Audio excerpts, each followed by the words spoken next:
What is going on? It is Daniel with Cuervo ATV. It's been a little while. I was out of the shop for a while. I was sick for a few weeks. I had to get a new phone because my focus stopped working on the camera. Been a few things going on, but recently I've had a few customers that had the same issue of assembly problems, and both of them had one of them had extreme complete engine failure, and it's going to cost him quite a bit of money.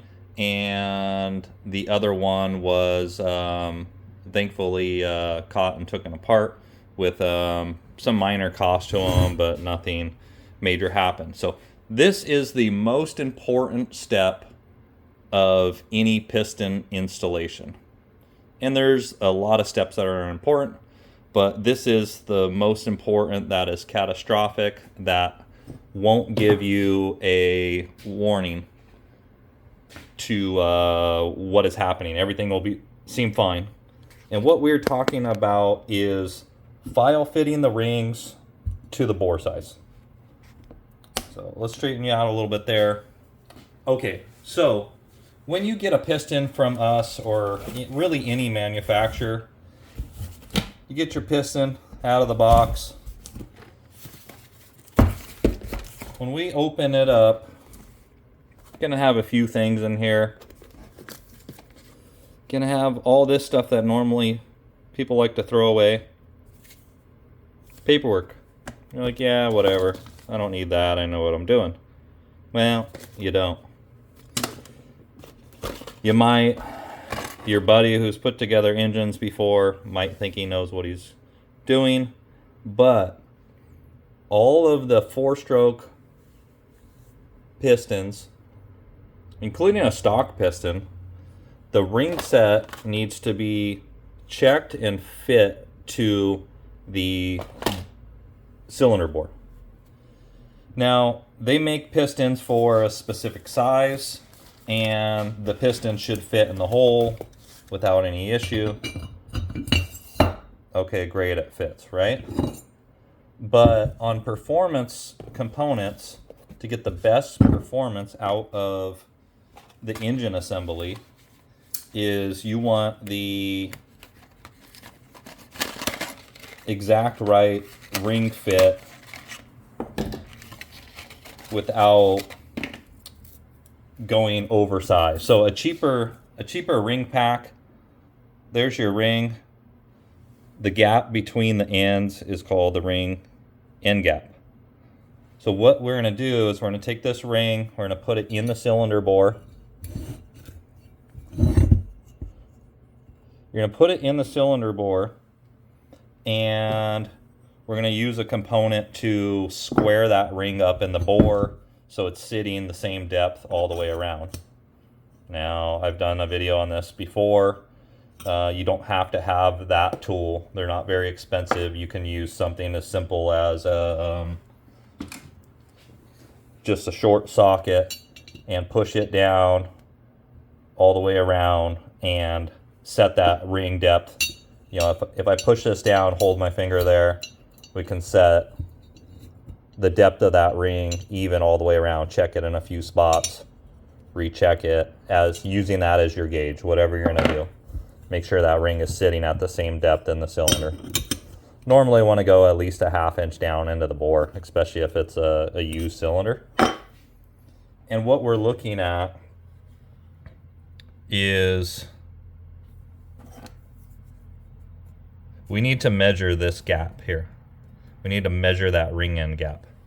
So how you're going to do that is you are going to get your feeler gauge set, which you should have already. And you are going to measure that. And then we'll go over calculating how much, what size that gap should be. So I'm going to start off here. I got 10th thou feeler gauge. That slips in between there fairly snug.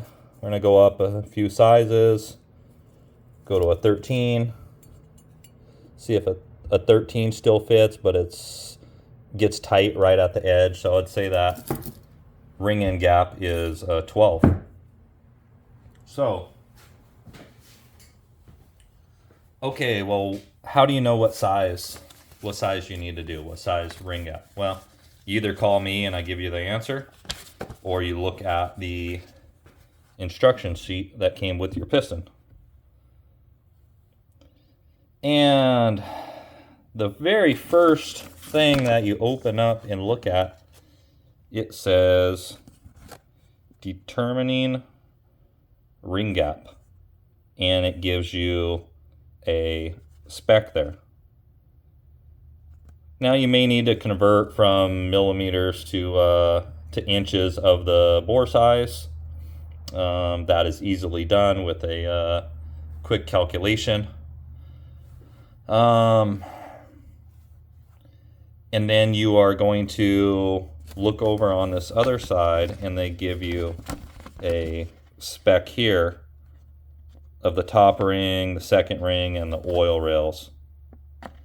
And they're going to say, okay, drag racing, street performance, and you got to determine like what our actual use is. Normally I'll go 5 thou per bore size for kind of how hard we push these. So in bore size, what you're going to get there is these pistons are in diameter. They are, let's see if it says right here.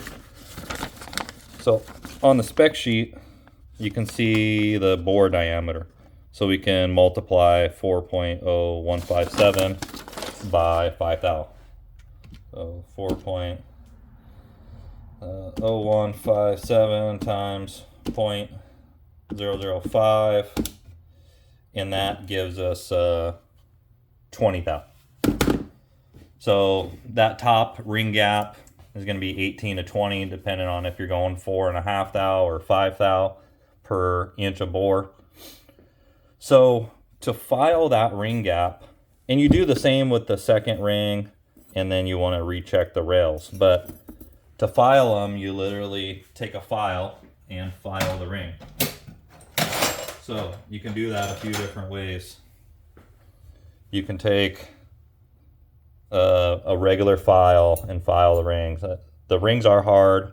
It does take quite a bit, but you can hold the ring, hold it down on something, and file inward on the ring to take some material off of there to change that ring gap. Other types of file, you can order one of these. You hold the ring down on it, rotate the arm, it's got a diamond blade on there.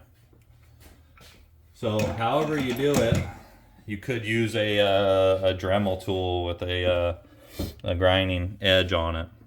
However you can make that fitment proper. Now the issue is the ring fits in the hole. If you don't measure that and you put it together and you say, well, it fits, what happens is as that ring heats up, it expands. And as it expands, the end gap will disappear. And once that happens, now it's just binding in the bore.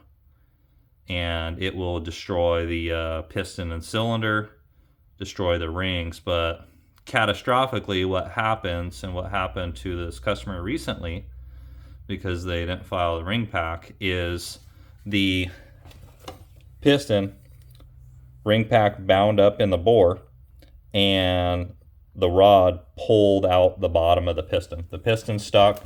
It was on the dyno. It had enough energy behind it to rip the piston apart. So catastrophic failure to all the components involved in that case. So the most important thing is to file those rings. If you go too big, well, you could give up a little bit of compression. You go too small, and you're going to cause yourself a lot of trouble. So it's better to file them and file them too big than to not file them at all.